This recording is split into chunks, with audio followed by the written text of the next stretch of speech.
La collectivité territoriale, avec cette nouvelle mandature, a choisi une orientation totalement différente, innovante, changer sa façon d'accompagner, puisqu'elle accompagne les recruteurs, elle accompagne les organismes de formation et elle accompagne les bénéficiaires, évidemment, les stagiaires de la formation professionnelle et les étudiants.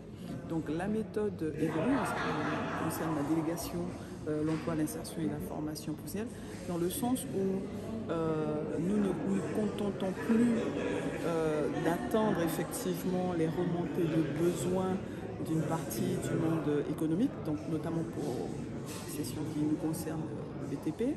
Nous allons en anticipation vers les différents territoires, diagnostiquer les besoins en termes de développement de ces 10 territoires et en partenariat avec les branches professionnelles, nous avons l'intention d'accompagner non plus avec objectif de formation uniquement, mais parce que ce n'est qu'un véhicule, ça n'est pas la finalité, la formation professionnelle, c'est l'emploi, l'insertion.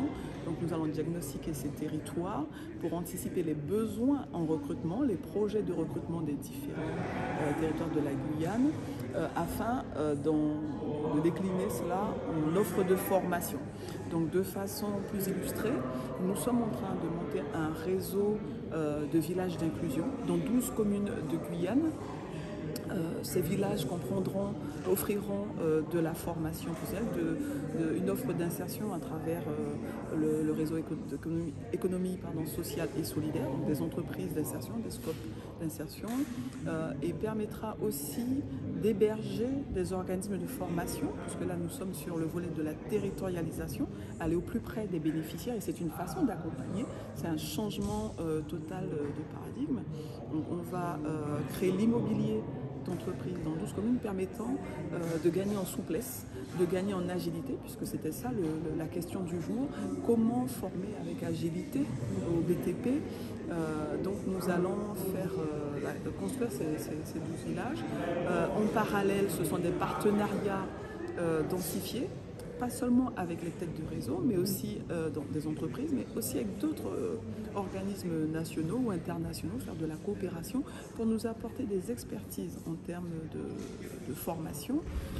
Je pense là à un partenariat avec le Sénat, qui est le centre de formation brésilien, qui accompagne à l'industrialisation des territoires. C'est densifier la promotion des métiers du BTP, puisque la compétence orientation, c'est la collectivité territoriale. Donc là, par effet de territorialisation, donc nous serons en fixe au plus près des bénéficiaires pour mieux informer sur les métiers du BTP, mieux orienter. C'est accompagner la transition professionnelle en cofinançant de la formation pour les salariés du BTP qui souhaitent devenir cadres. Là, nous avons choisi cette niche puisque le contrat de prospective du CEP, du BTP, a fait une projection sur les besoins futurs, actuels et futurs, en matière de cadre du BTP.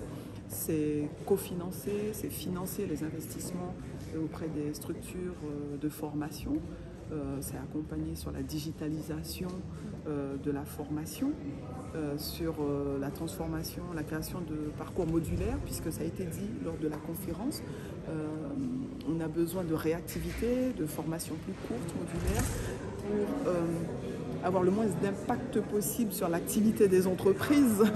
Donc la collectivité peut accompagner les organismes de formation à ce sujet aussi. Et je crois qu'en synthèse, c'est déjà pas mal. Normalement, les labs doivent être pérennisés. Et donc, nous apporterons notre contribution sur la suite des travaux. Mais déjà, je peux vous dire qu'on passe de 2 sites de formation qui étaient sous la tutelle de la CTG à 12. Donc, c'est une couverture quasi totale du territoire. Ça nous permet de lutter contre les problèmes de mobilité.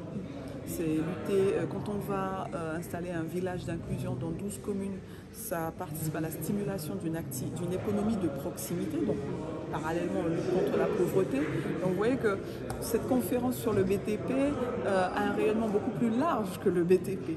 Et la collectivité travaille dans ce sens. Donc, alors ce réseau pourrait voir le jour concrètement quand ? Alors, il démarrera en fin d'année 2023 puisqu'il s'agit de construire de véritables villages. C'est un investissement massif, lourd, ambitieux, parce que construire 12 villages dans 12 communes, pas simultanément, mais quand même à un rythme important.